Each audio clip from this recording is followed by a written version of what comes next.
Dans cette vidéo, nous abordons comment faire ma visite immobilière. On vous donne les 4 étapes essentielles pour vous préparer. De la présentation de votre maison à la visite réussie. Et on vous aidera également à répondre aux questions, les devancer et mener la visite. Et tout ça juste après ça.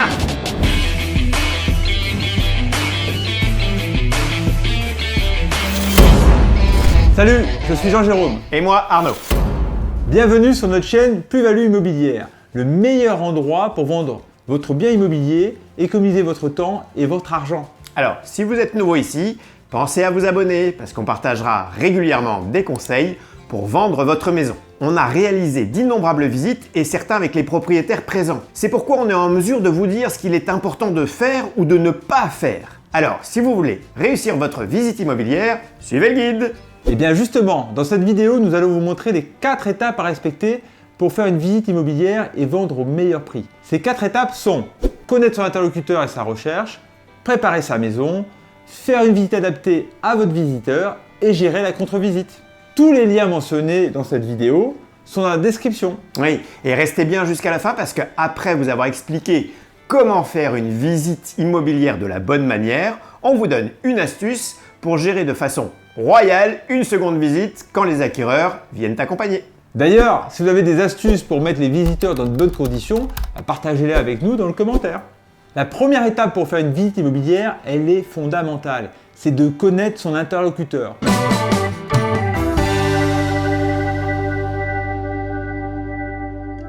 On vous en parle tout de suite et après on verra les étapes 2, 3 et 4.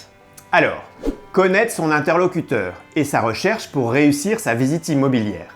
Avant la visite, il est super important de poser des questions aux personnes qui vous appellent, tout simplement pour pouvoir cerner leurs recherches. Ce ne sera pas forcément naturel pour eux que de vous dire « alors pour moi, ce qui est important, c'est… » Non, alors pensez à poser des questions ouvertes. Oui, comme par exemple, quels sont pour vous les 3 ou 4 critères les plus importants dans votre recherche? Exactement. Si vous voyez qu'ils ont un peu de mal, on peut aussi les aider. Oui, ou si vous avez déjà fait des visites, dites-moi ce qui vous a plu ou déplu. Comme je connais ma maison, je pourrais vous dire si ça correspond ou pas. Ou encore, chez vous, qu'est-ce que vous appréciez particulièrement? Retenez bien ces réponses, elles vous seront utiles pour votre visite. Mais ça, on vous en parle tout à l'heure. On a fait un tuto spécifique sur la découverte de l'acquéreur.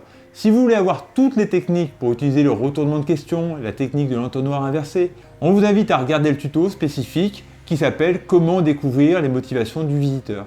Et si vous pouvez, en plus de leur téléphone, avoir leur nom et adresse, c'est encore mieux. Ça sécurisera un peu plus votre visite. Et pour obtenir ces infos sans les bloquer, vous pouvez le présenter naturellement. Comme par exemple, je suis Monsieur Bondon et mon adresse est le 16 rue des Chalets. Et vous êtes vous, monsieur? D'accord? Et vous habitez? Allez, on passe maintenant à la deuxième étape. Et puis après, on verra la troisième et la quatrième. Donc, dans cette deuxième étape cruciale, c'est de préparer son logement.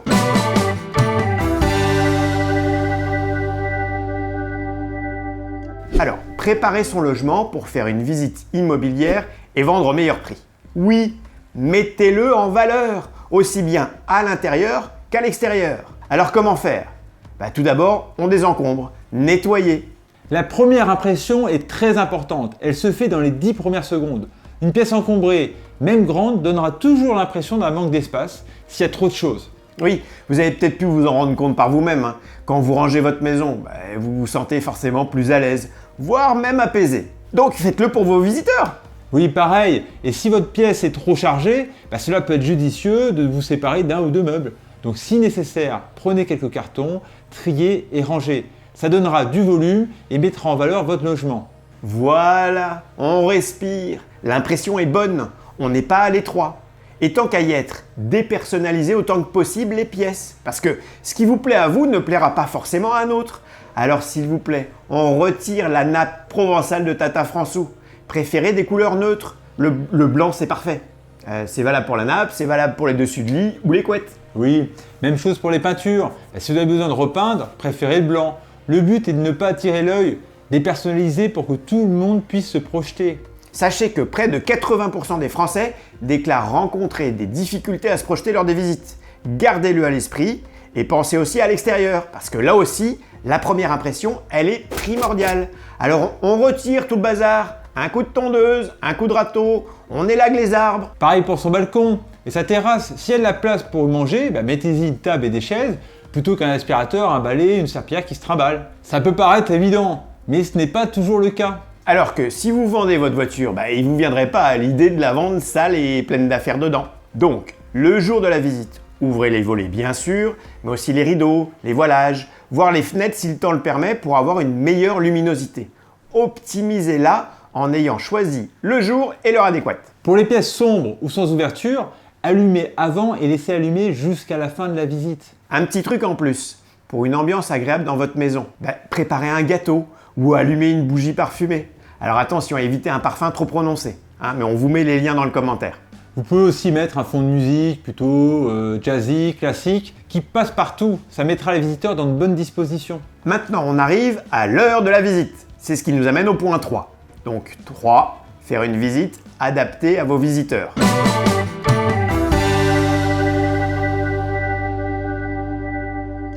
Alors, pourquoi on vous a demandé de bien connaître les critères de recherche pour faire la visite? Pour faire mouche dès le départ sur ce qui les intéresse, les orienter et orienter votre visite selon les intérêts de l'acquéreur.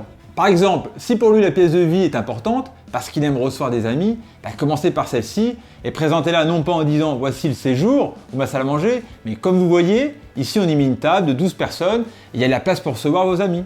Par contre, pour un autre visiteur, si dans ce même séjour, le plus important c'est qu'il donne sur une cuisine américaine, montrez-lui de suite le mur qui donne sur la cuisine, en lui expliquant qu'il peut tomber et ça lui permet d'avoir une belle cuisine ouverte sur le séjour. Une autre personne pour qui la luminosité est importante, commencez de suite par lui donner l'exposition de votre pièce. Par exemple, le séjour est exposé sud-ouest, le soleil se lève là, se couche là, nous l'avons toute la journée. Tiens, d'ailleurs, on vous donne un lien dans notre commentaire, c'est pour une application qui est super pratique et qui vous permet non seulement de bien vérifier votre exposition, mais aussi de leur montrer la position du soleil selon la saison et l'heure. Et vous verrez, ça fait son effet garanti. Bon, vous avez compris le principe. Ça marche pour tous les points qui sont importants pour les visiteurs.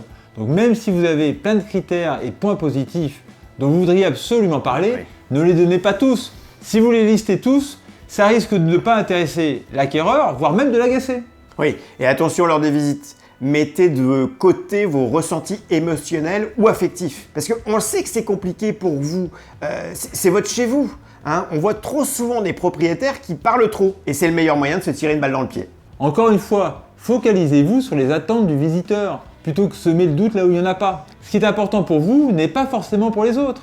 Pareil, si c'est un couple qui visite, faites bien attention de valider les intérêts de chacun. Ils ne sont pas forcément les mêmes. Pour conclure la visite, idéalement, préparez un plan que vous leur remettrez. Pourquoi?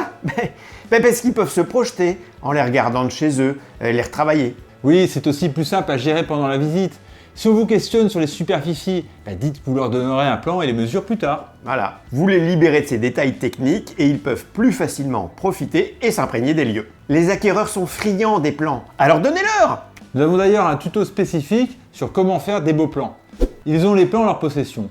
Vous les remerciez d'être venus et vous vous tenez à leur disposition pour plus d'informations ou pour une seconde visite. Cela va vous permettre de clôturer rapidement sans que vous fassiez trop vendeur. Nous voici maintenant arrivés à la 4e étape. Cette étape, elle est super importante. Il ne faut surtout pas baisser la garde. Donc cette étape, c'est gérer la contre-visite.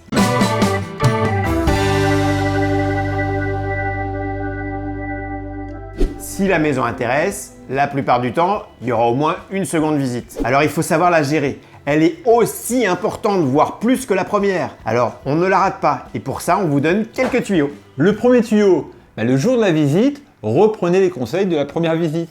Rangez et mettez votre logement en valeur. Ne baissez pas la garde. Vous validez qui vient pour la seconde visite, des amis en plus, des artisans, la famille. C'est important de le savoir. Ça vous évitera par exemple de donner un cours sur votre chaudière alors que la personne vient avec un plombier. C'est clair. Après la première visite ou la seconde, n'hésitez pas à prendre les devants en leur demandant s'ils souhaitent se positionner pour l'achat. C'est vrai que certains ont parfois du mal à emboîter le pas alors que la maison leur convient, donc n'hésitez pas. Et comme pour la première visite, terminez en disant que si besoin, ils reviennent vers vous, vous les reconduisez à la porte sans vous éterniser non plus, histoire de ne pas faire trop vendeur. Ces étapes sont essentielles à la réussite de votre visite immobilière. Maintenant, regardez bien jusqu'à la fin parce qu'on vous donne une astuce de plus pour vous assurer d'avoir réellement des acquéreurs en face de vous. Mais avant, c'est le moment de nous résumer. Pour résumer, c'est à vous de prendre le lead sur la conduite de la visite. mais selon les critères des acquéreurs potentiels. Chaque visite sera unique. On cherche à poser les bonnes questions pour connaître les points qui vont particulièrement intéresser le visiteur. On prépare sa maison pour la mettre en valeur, pour la première visite et pour les suivantes, pour toutes les visites. Et on fait la visite en commençant par ce qui va intéresser l'acquéreur potentiel. Si on ne le sait pas, on leur demande par quoi ils veulent commencer. Et on termine la visite en donnant les plans. Et en quatrième point, on gère sa contre-visite de manière aussi importante qu'une première visite. Au début de cette vidéo, nous avions promis une astuce ultra efficace pour gérer une seconde visite. Alors du coup, c'est quoi? Lors de la seconde visite, si l'acquéreur vient accompagner, ce qui arrive souvent, ça génère toujours une pression supplémentaire. Donc notre astuce, c'est d'inverser la tendance. Cette fois-ci, plutôt que de guider à nouveau la visite, proposez à votre premier visiteur de le faire par lui-même, parce qu'il connaît la maison. Ça a un côté sympathique et on y voit deux gros avantages. Vous faites moins vendeur. Et le deuxième avantage, c'est que vous éviterez une confrontation avec ces nouveaux visiteurs. Allez, 2 astuces pour le prix d'une. Une fois que vous avez terminé la première visite du logement, dans son intégralité, intérieur et extérieur, proposez aux acquéreurs potentiels de refaire un tour s'ils le souhaitent, ou de revoir une pièce précise. S'ils vous disent non, c'est qu'ils ne sont pas intéressés, c'est pas la peine d'aller plus loin. Et ça va vous donner des indicateurs précieux sur leur degré d'intérêt et ça pourra aussi vous être utile lors de la négo. Pour aller encore plus loin, vous êtes libre de recevoir notre guide gratuit. Découvrez les 7 secrets pour vendre votre logement au prix fort en moins de 30 jours. Maintenant que vous savez faire une visite, c'est essentiel d'avoir de belles photos. On vous explique ça dans un tuto. Comment faire de belles photos avec votre téléphone. Les liens sont ici dans la description. Alors, laissez-nous un gros pouce bleu si vous avez appris quelque chose aujourd'hui. Un commentaire, ça fait toujours plaisir. Et songez à vous abonner en activant la petite cloche si ce n'est pas déjà fait. À bientôt dans une prochaine vidéo. Ciao.